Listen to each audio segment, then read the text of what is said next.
हाय student, मैं Salarsa Khan, class 11 history lesson 2 chapter का नाम है बदलती परंपराएं।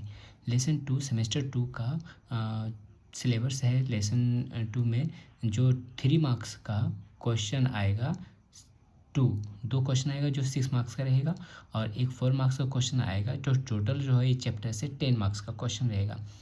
तो इसका फर्स्ट क्वेश्चन स्टार्ट करते हैं। शॉर्ट आंसर टाइप क्वेश्चन जो 3 मार्क्स का है। तो फर्स्ट नंबर क्वेश्चन है, क्रूसेड से आप क्या समझते हैं? तो क्रूसेड जिस धर्म युद्ध भी कहा जाता है, ईसाइयों और मुस्लिमों के बीच लड़े गए संघर्षों को दर्शाता है जो मुख्यतः पवित्र भूमि यरूशलेम पर नियंत्रण के लिए हुए थे। प्रथम क्रूसेद के क्या कारण थे? प्रथम क्रूसेद के मुख्य कारणों में यरूशलेम और पवित्र स्थलों की पुनः प्राप्ति, ईसाई धर्म के प्रति आस्था और मुस्लिम आक्रमण का भय शामिल था इसमें। द्वितीय क्रूसेड कब और क्यों हुआ था? द्वितीय क्रूसेड 1147 से 1149 के बीच हुआ। इसका कारण यह था कि मुस्लिम शासक नूर अल दीन ने यरूशलेम पर हमला किया, जिससे ईसाई राज्यों की सुरक्षा की आवश्यकता महसूस हुई। 4 नंबर क्वेश्चन है, तृतीय क्रूसेड में इंग्लैंड सम्राट रिचर्ड प्रथम की भूमिका क्या थी? तो तृतीय क्रूसेड जो 1189 से 1192 में इंग्लैंड सम्राट रिचर्ड प्रथम ने महत्वपूर्ण भूमिका निभाई। उन्होंने सलादीन के खिलाफ युद्ध किया और यरूशलेम को पुनः प्राप्त करने का प्रयास किया, हालांकि उन्हें सफलता नहीं मिली। 5 नंबर क्वेश्चन है, चतुर्थ क्रूसेड के कारणों का उल्लेख कीजिए। चतुर्थ क्रूसेड जो 1202-1204 के कारणों में व्यापारिक लाभ, कॉन्स्टेंटिनोपल पर नियंत्रण पाने की इच्छा और चर्च की शक्ति में वृद्धि शामिल थे। 6 नंबर क्वेश्चन है, धर्म युद्ध काल में रोमन कला का विकास किस प्रकार हुआ? तो धर्म युद्ध काल में रोमन कला ने प्राचीन रोमन और ग्रीक कला के नेतृत्व को अपनाया, जिससे भव्य चर्चों और धार्मिक चित्रों का निर्माण हुआ। वास्तुकला में नई तकनीकों और शैलियों का समावेश भी हुआ। और 7 नंबर क्वेश्चन है, सप्तम क्रूसेड के घटनाओं का उल्लेख कीजिए। तो सप्तम क्रूसेड जो 1250 और 1291 के बीच में हुआ था, में क्रूसेड ने अंतिम बार अक्का पर हमला किया, लेकिन मुस्लिमों ने उन्हें हराया और पवित्र भूमि में क्रूसेड्स का अंत कर दिया। इस दौरान राजनीति और सैन्य संघर्ष चल रहे थे। उसके बाद है 8 नंबर क्वेश्चन है, पुण्य जागरण से आप क्या समझते हैं? तो पुण्य जागरण से आप क्या समझते हैं? तो यहाँ है क्वेश्चन आंसर, पुण्य जागरण एक सांस्कृतिक और बौद्धिक आंदोलन था जो 14वीं से 17वीं शताब्दी के बीच यूरोप में हुआ, जिसमें प्राचीन ग्रीक और रोमन संस्कृति की पुनः खोज और मानवता की समृद्धि पर जोर दिया गया। उसके बाद 9 नंबर क्वेश्चन है, पुण्य जागरण की प्रमुख विशेषताओं का वर्णन कीजिए। पुण्य जागरण की प्रमुख विशेषताओं में मानववाद, कला और साहित्य में नवाचार, प्रिंटिंग प्रेस की विकास और विज्ञान में प्रगति शामिल है। 10 नंबर क्वेश्चन है, विभिन्न इतिहासकारों ने पुण्य जागरण को किस रूप में परिभाषित किया है? तो आंसर होगा, इतिहासकारों ने पुण्य जागरण को मानवता का पुनर्जन्म, संस्कृति का विकास और प्राचीन ज्ञान की पुनः खोज के रूप में परिभाषित किया है। 11 नंबर क्वेश्चन है, पुण्य जागरण की शुरुआत इटली में क्यों हुई थी? पुण्य जागरण की शुरुआत इटली में व्यापार, समृद्धि, प्राचीन रोमन विरासत और शैक्षिक केंद्रों की उपस्थिति के कारण हुई। 12 नंबर क्वेश्चन है, पुण्य जागरण काल में नगरों का उत्थान किस प्रकार हुआ? पुण्य जागरण काल में नगरों का उत्थान व्यापार, कला और विज्ञान के विकास के कारण हुआ, जिससे प्रमुख नगर जैसे फ्लोरेंस, वेनिस और मिलान संस्कृति के केंद्र बन गए। उसके बाद 13 नंबर क्वेश्चन है यहाँ पर कि पुण्य जागरण काल में शिक्षा का विकास किस प्रकार हुआ? तो पुण्य जागरण काल में शिक्षा का विकास मानववादी विचारों और विश्वविद्यालयों की स्थापना के साथ हुआ, जिसमें प्राचीन ग्रंथों का अध्ययन किया गया। 14 नंबर क्वेश्चन है, पुण्य जागरण काल में साहित्य के क्षेत्र में किस प्रकार वृद्धि हुई? तो पुण्य जागरण काल में साहित्य में नए विचार और शैली का समावेश हुआ। दांते, चांसलर और शेक्सपियर जैसे लेखकों ने महत्वपूर्ण कार्य किए, जिससे साहित्य में गहराई आई। 15 नंबर क्वेश्चन है, पुण्य जागरण के समय चित्रकला का विकास किस प्रकार हुआ? तो पुण्य जागरण के समय चित्रकला में वास्तविकता, परिप्रेक्ष्य और मानव भावनाओं का समावेश हुआ। प्रमुख चित्रकारों में माइकल एंजेलो और लियोनार्डो दा विंची शामिल हैं। 60 नंबर क्वेश्चन है, पुनर्जागरण काल में विज्ञान के क्षेत्र में क्या प्रगति हुई? पुनर्जागरण काल में विज्ञान में महत्वपूर्ण प्रगति हुई। वैज्ञानिकों जैसे न्यूटन, कोपरनिकस और गैलीलियो ने अपने कार्यों से विज्ञान में एक नई दिशा दी। 17 नंबर क्वेश्चन है, पुनर्जागरण के नकारात्मक प्रभाव पर वर्णन कीजिए। पुनर्जागरण के नकारात्मक प्रभाव में धार्मिक असहिष्णुता, युद्ध और राजनीतिक संघर्ष और सामाजिक विभाजन शामिल थे। 80 नंबर क्वेश्चन है, रोमन कैथोलिक चर्च का विकास किस प्रकार हुआ? रोमन कैथोलिक चर्च ने मध्ययुगीन यूरोप में धार्मिक और राजनीतिक शक्ति प्राप्त की। पुनर्जागरण के दौरान इसके नमक चुनौतियाँ आई, लेकिन इसने अपनी शक्ति बनाए रखी। 90 नंबर क्वेश्चन, धर्म सुधार आंदोलन का उद्देश्य क्या थे? धर्म सुधार आंदोलन का उद्देश्य कैथोलिक चर्च के भ्रष्टाचार, अनुचित प्रथाओं और विश्वास में सुधार लाना था। इस आंदोलन ने बाइबल के अनुसार और व्यक्तिगत विश्वास पर जोर दिया। 20 नंबर क्वेश्चन है, धर्म सुधार आंदोलन के राजनीतिक कारण क्या थे?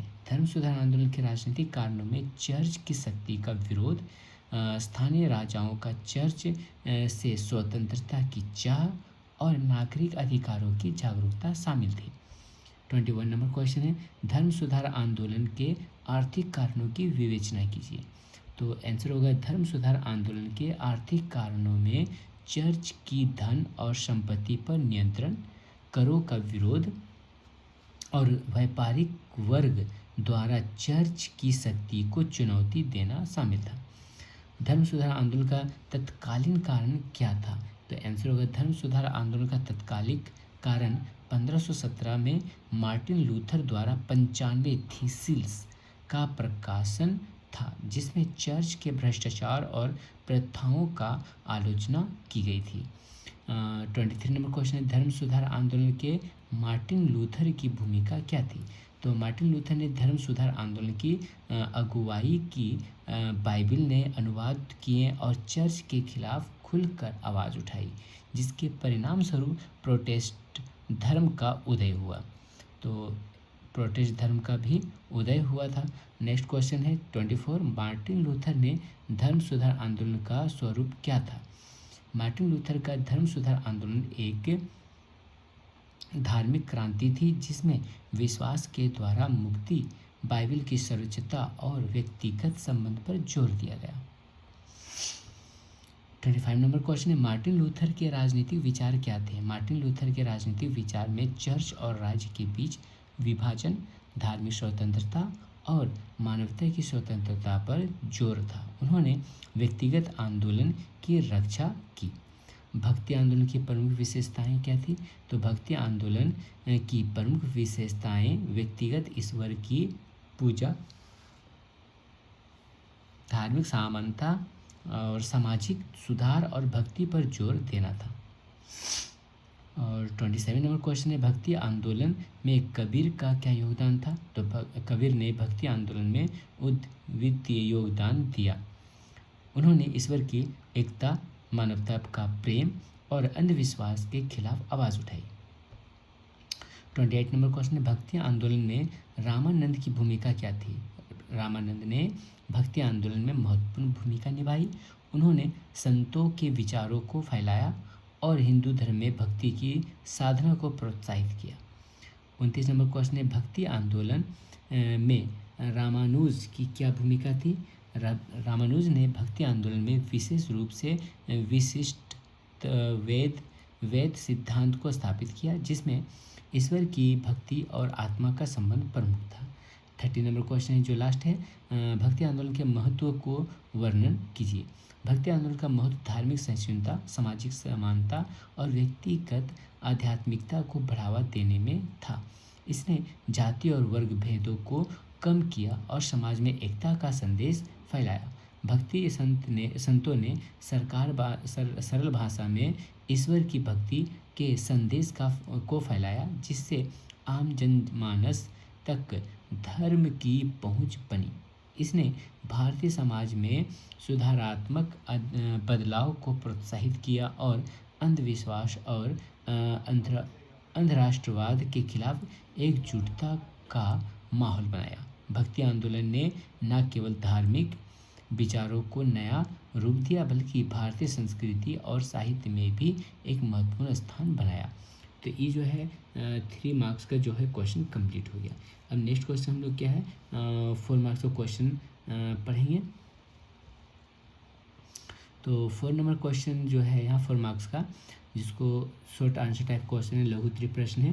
तो इसमें क्वेश्चन दिया है कुशेल काल में गोथिक कला का विकास किस प्रकार हुआ। तो कुशेल काल में गोथिक कला का विकास मुख्य रूप से यूरोप में धार्मिक इमारतों के निर्माण के दौरान हुआ। यह कला 12वीं शताब्दी में फ्रांस में प्रारंभ हुई और धीरे धीरे पूरे यूरोप में फैल गई। गोथिक शैलियों में ऊंची मीनारें, नुकीली मेहराबें और रंगीन कांच की खिड़कियां प्रमुख तत्व थे, जिनका उद्देश्य इमारतों को आध्यात्मिकता और भव्यता का प्रतीक बनाना था।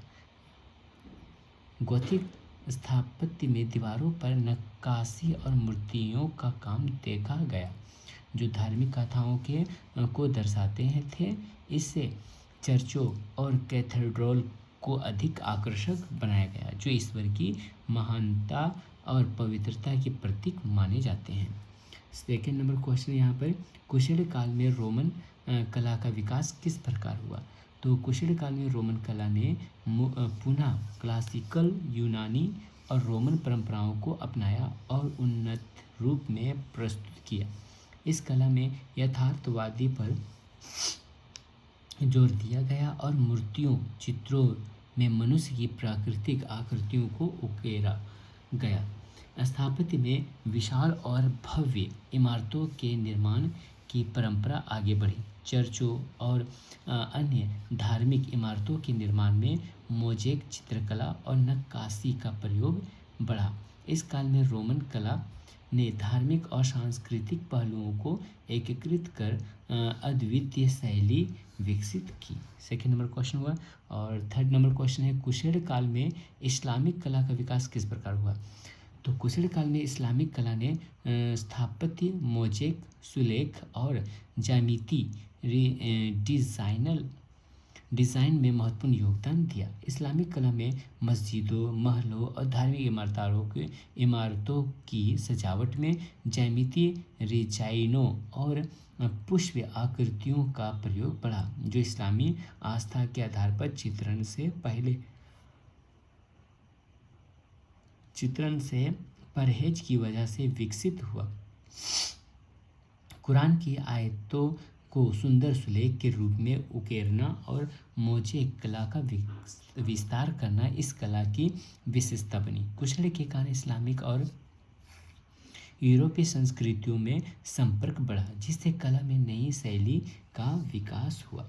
4 नंबर क्वेश्चन है पुनर्जागरण से आप क्या समझते हो, इसका विकास किस प्रकार हुआ। पुनर्जागरण का अर्थ है पुनर्जन्म, और यह 14वीं से 17वीं शताब्दी तक यूरोप में बौद्धिक, सांस्कृतिक और कलात्मक पुनरुत्थान का समय था। इसका प्रारंभ इटली के फ्लोरेंस शहर में हुआ, जहां कलाकारों और विद्वानों ने प्राचीन यूनान और रोमन विचारों को पुनर्जीवित किया। इस काल में तर्क, विज्ञान और व्यक्तिगत उपलब्धियों को प्रोत्साहित किया गया। Leonardo da Vinci, Michael Angelo और गैलीलियो जैसे महान व्यक्तियों ने अपने योगदान से इसे बढ़ावा दिया। पुनर्जागरण ने मानवता, कला और ज्ञान की ओर आकर्षण बढ़ाया और आधुनिक यूरोपीय सभ्यता की नींव डाली। और 5 नंबर क्वेश्चन हो जा रहा है यहाँ पुनर्जागरण के कारणों पर प्रकाश डालिए। पुनर्जागरण के प्रमुख कारणों में प्राचीन यूनान और रोमन विचारों का पुनर्जागरण, वैज्ञानिक आविष्कारों और नए विचारों की स्वीकार्यता शामिल थी। मध्यकालीन यूरोप में चर्च का अत्यधिक प्रभाव था, लेकिन व्यापार और शैक्षिक संस्थानों के विकास से लोग धर्म से हटकर तर्क और विज्ञान की ओर आकर्षित होने लगे। व्यापार और भौगोलिक खोजों के कारण यूरोप का संपर्क अन्य संस्कृतियों से हुआ,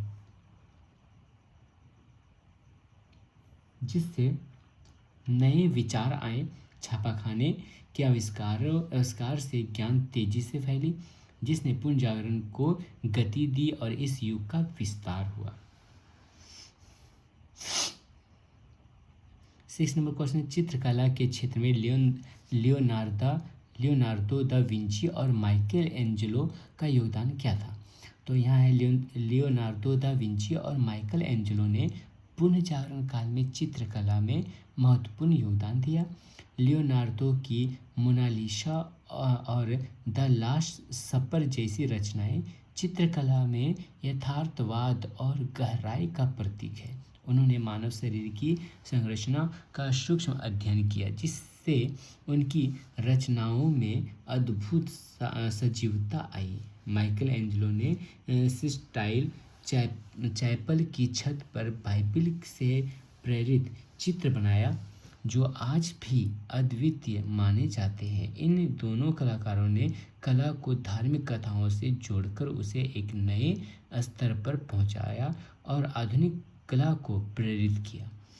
7वां क्वेश्चन है, पुनर्जागरण काल में मूर्ति कला का विकास किस प्रकार हुआ?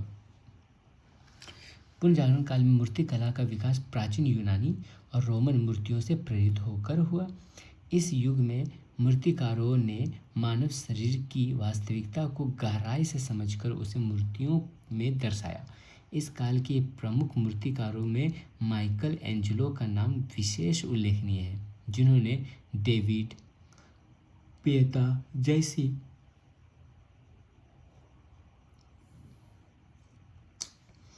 जैसे उत्कृष्ट कृतियां बनाई। मूर्तियों में मानव शरीर की मांसपेशियां, भावनाओं और मुद्राओं की अद्वितीय यथार्थता के साथ प्रदर्शित किया गया।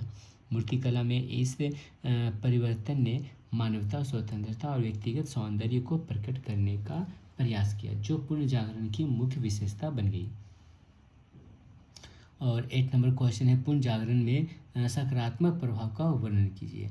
तो पुनर्जागरण ने कला, विज्ञान और संस्कृति के क्षेत्र में महत्वपूर्ण सकारात्मक प्रभाव डाला। इस युग में तर्क, स्वतंत्रता और व्यक्तिगत विकास को प्रोत्साहित किया।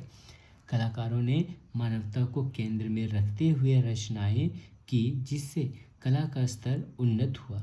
विज्ञान और प्रौद्योगिकी में प्रगति के कारण नए ज्ञान विज्ञान का व्यापार विस्तार हुआ। छापेखाने के आविष्कार से ज्ञान का जो तेजी से प्रसार हुआ और आम लोगों को शिक्षित प्राप्त करने का अवसर मिला। इसके अतिरिक्त पुनर्जागरण ने आधुनिक समाज की नींव रखी और लोगों में स्वतंत्र सोच और रचनात्मक का विकास किया।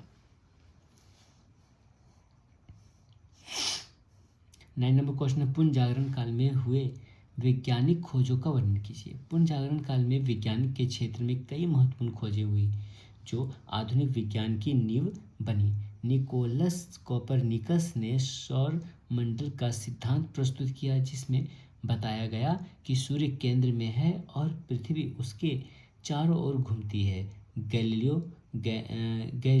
गैलीली ने दूरबीन का आविष्कार किया और खगोलीय विज्ञान में क्रांति ला दी। लियोनार्दो दा विंची ने शरीर रचना, विज्ञान और इंजीनियरिंग में नए अनुसंधान किए। विज्ञान में प्रगति ने तर्कसंगत सोच और प्राकृतिक घटनाओं की व्याख्या का अपार धर्म दिया।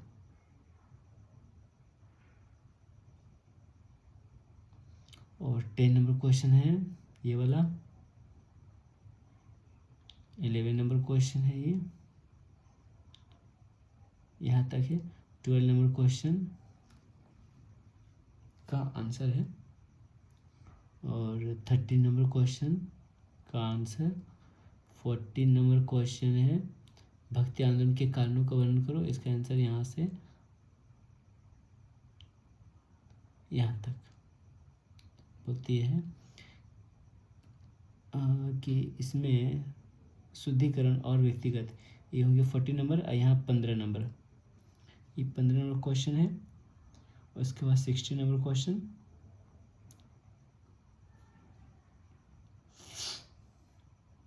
Seventeen number question, 18 number question, ये हो गया 19 नंबर क्वेश्चन जो 4 मार्क्स में आएगा, और ये हो गया 20 नंबर क्वेश्चन का आंसर। ये 21,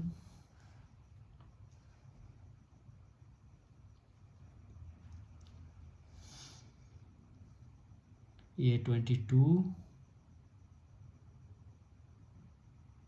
ये हो गया 23 नंबर क्वेश्चन का आंसर, 24 नंबर क्वेश्चन का आंसर, ये 25,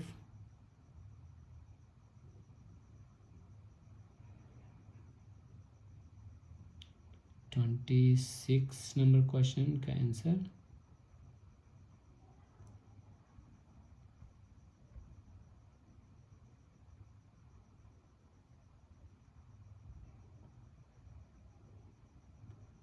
इसमें से 2 चैप्टर में जो 8 मार्क्स का क्वेश्चन नहीं आएगा। ठीक, तो ये हो गया सेकेंड चैप्टर कंप्लीट। अब हम लोग पढ़ेंगे चैप्टर 3 में।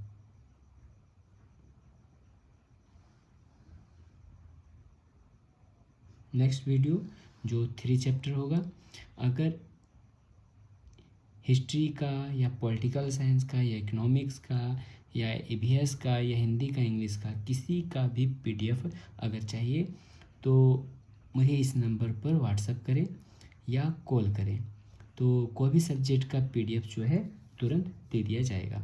ये तो क्लास 11 का सेमेस्टर 2 का है। इसी तरह मैं क्लास 12 का भी सेमेस्टर 1 और सेमेस्टर 2 का वीडियो जो है अपलोड करूँगा, और किसी भी सब्जेक्ट का अगर पीडीएफ चाहिए तो मुझे कॉल करना या व्हाट्सएप करना।